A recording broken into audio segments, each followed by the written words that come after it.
Bonjour Brema Elidiko. Bonjour. Pourquoi l'annonce d'un nouveau gouvernement lundi a-t-elle conduit l'armée à effectuer ce coup de force? La raison, c'est qu'il y a deux ténors du coup d'État du 18 août qui ont manqué à l'appel du gouvernement, donc qui ont été remplacés par deux autres généraux de brigade. Donc c'est le colonel Sadio Kamara et le colonel Modibo Sidibé qui ont été remplacés. C'est ce qui a frustré une partie de l'armée, notamment la garde nationale.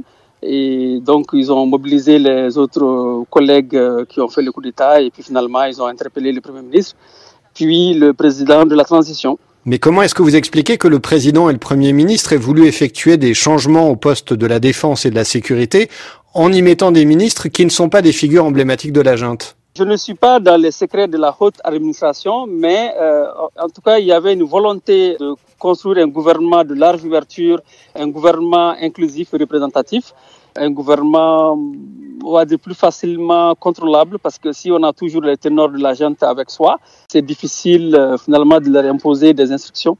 Est-ce que vous diriez du coup, Brema Elidiko, que le Premier ministre et le Président ont essayé de tester leur marge de manœuvre au sein de cette transition ? On peut dire cela, on peut penser qu'ils ont voulu reprendre peut-être la main pour avoir un gouvernement qu'ils contrôlent plus, un gouvernement qui est à même de conduire les réformes impératives pour la réussite de la transition et pour la stabilité du Mali.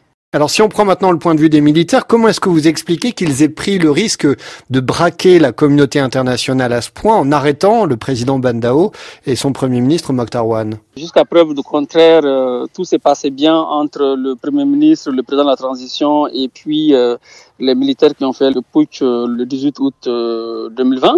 Maintenant, c'est vrai que la situation sociale n'était pas enviable et puis bon, le M5 commençait à monter au créneau et aussi il y avait un chronogramme qui était assez garni avec des activités, des marches qui étaient prévues, des conférences de presse, donc une certaine mobilisation comme l'année dernière. Peut-être que la junte a eu un peu peur d'être fragilisée davantage et pour eux, c'était peut-être plus simple de travailler à reprendre la main aussi de leur côté. Ça, c'est pour le contexte national. Après, de l'autre côté, récemment, au Tchad, on a vu que la Constitution a été violée. Donc, pratiquement tout le monde a adoubé ceux qui sont arrivés au pouvoir. Donc, on s'est dit peut-être qu'on peut faire la même chose au Mali. Pour vous, il y a un lien entre ce qui s'est passé au Tchad, à savoir une attitude conciliante de la communauté internationale vis-à-vis de la junte, et ce qui vient de se passer au Mali? Pour moi, oui, parce que bon, dans les deux cas, ce sont des jeunes qui assurent la direction. Donc, on s'est dit qu'au Mali, on peut aussi éventuellement faire la même chose. Quand le vice-président de la transition explique dans un communiqué qu'il a placé hors de leurs prérogatives le président et son premier ministre pour, je cite, préserver la charte de transition et défendre la République, est-ce qu'un article de la charte de transition l'autorise à faire cela? C'est-à-dire que la charte publiée au journal officiel fait du vice-président uniquement quelqu'un qui est responsable de la sécurité et de la défense nationale. Donc, en aucun cas, il ne peut remplacer le président de la transition parce que dans la première version de la charte, il était possible de le remplacer. Donc, la CEDEAO avait insisté à ce qu'on enlève cette clause donc, de remplacement.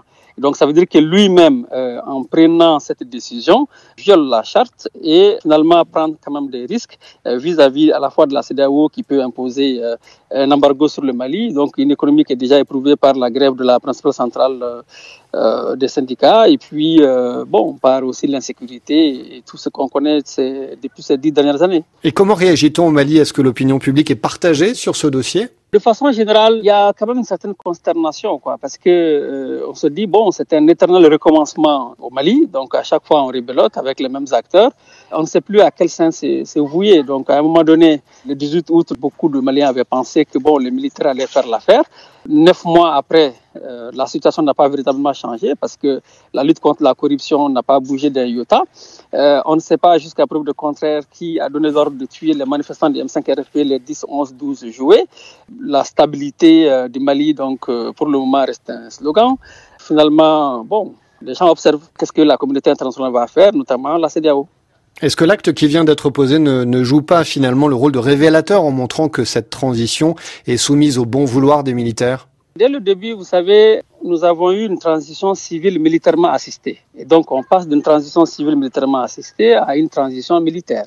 Si la CEDEAO laisse entériner ce qui se passe. Ça veut dire qu'on ouvre la porte à d'autres expériences dans d'autres pays voisins et ça veut dire que aussi, bon, on abandonne le Mali et les Maliens. Merci Brema Elidiko. Merci.